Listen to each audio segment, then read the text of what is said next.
আমি গর্বিত যে আমি আজকে এই আমার দিবসী সম্মেলনে যে প্রধান অতিথি আমি উনি যে হলে থাকতেন আর সেই হলে আমি একজন ছাত্র ছিলাম। আমার গর্ব লাগে না? আমি গর্বিত। আমি আজকে আমার প্রধান অতিথি যিনি যে হলে উনি আজকে দিয়েছিলেন সেই দিয়েছে আমি আমার মূল্যবান একটা বুদ্ধি দিতে পেরেছিলাম। এখন আপনাদের সামনে বক্তব্য নিয়ে আসবেন আমার ভাই,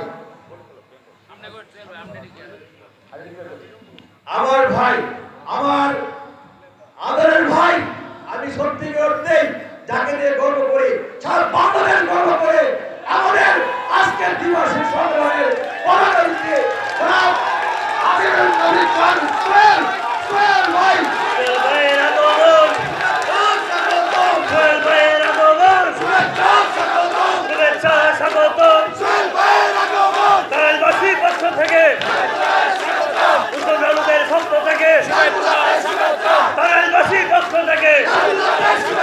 লালগোপের শুভেচ্ছা।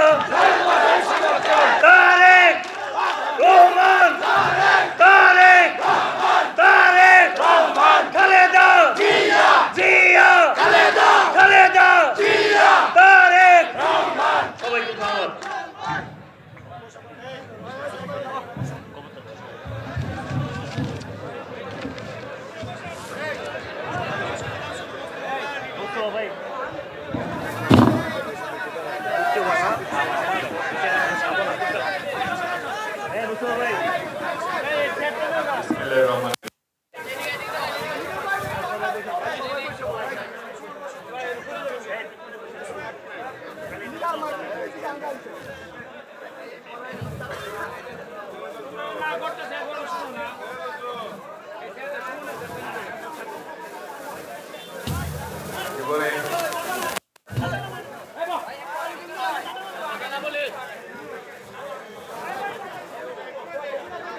কিশোরগঞ্জে বহুবার এসেছি এর আগে।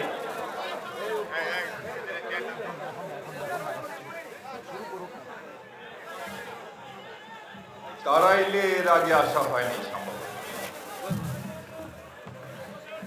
খুব সুন্দর আপনাদের তারাইল এলাকাটি, খুব ভালো লেগেছে। যতটুকু চোখ গিয়েছে শুধু সবুজ মাঠ আর শস্য ক্ষেত্র।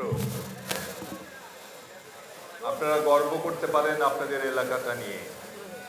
খুবই সুন্দর একটি এলাকা তারাইল।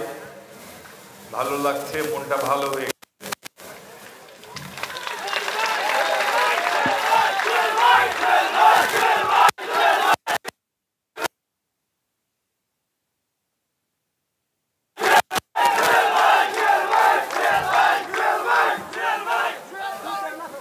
একটু আগে বক্তব্য দিয়ে গেলেন আজকের সভার সভাপতি আমাদের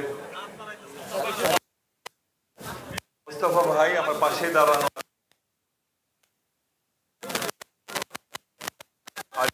আছেন।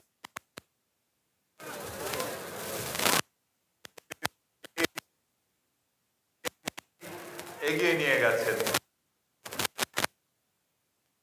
যারা রাজনীতি যখন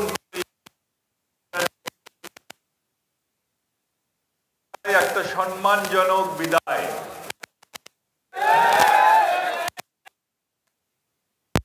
করলাম, হঠাৎ করে দেখলাম একটা প্রেস রিলিজ আসলো, দেখলাম কমিটি নাই।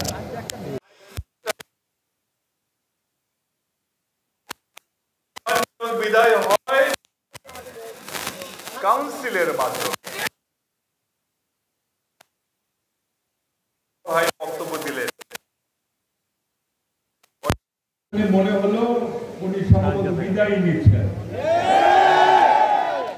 কি সুন্দর ভাবে যে কথাটা বললেন যে আমি এতদিন যা করেছি, যদি ভালো কিছু হয়ে থাকে তা আপনাদের অবদান, আর ভুল করলে এটা আমার ভুল।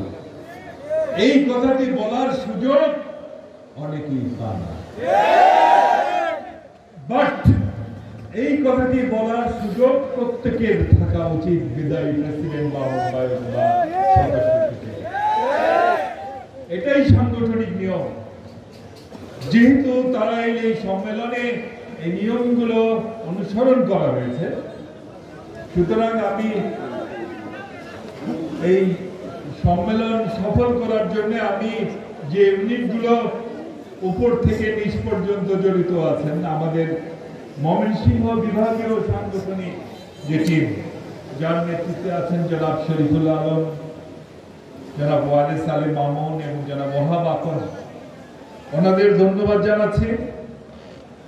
ধন্যবাদ জানাচ্ছি কিশোরগঞ্জ জেলা বিএনপি এবং অবশ্যই যারা এই তারাইল থানার যে বিএনপি নেতৃবৃন্দ ঘুরে ঘুরে ইউনিয়নে ঘুরে সম্মেলনগুলো সম্পন্ন করেছেন, যার জন্য আজকের একটি সফল থানা সম্মেলন অনুষ্ঠিত হতে পারে। সবাইকে ধন্যবাদ। আমি কিছু কথা বলি আপনাদের সাথে।